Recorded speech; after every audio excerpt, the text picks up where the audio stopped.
పొలం చూడడానికి రాలేదు, భూమిని వెనక్కి తీసుకోవడానికి వచ్చాను. అలా అనొద్దురా. ఇచ్చిన భూమి వెనక్కి తీసుకుంటే దేవుడికి ఇచ్చిన మాట తప్పినట్టు అవుతుంది.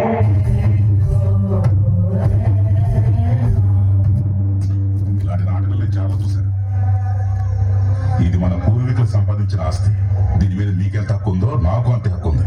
మీకు అడగడం చేతకాకపోతే ఊరుకోండి. అలా అనొద్దురా. దేవుడికి ఇచ్చిన మాట తప్పినట్టు అవుతుంది. అయ్యో, మీ దేవుడిని కాస్త పక్కన పెట్టండి. ఎప్పుడు చూస్తున్నా దేవుడు దేవుడు అంటూ ఎక్కడున్నాడు?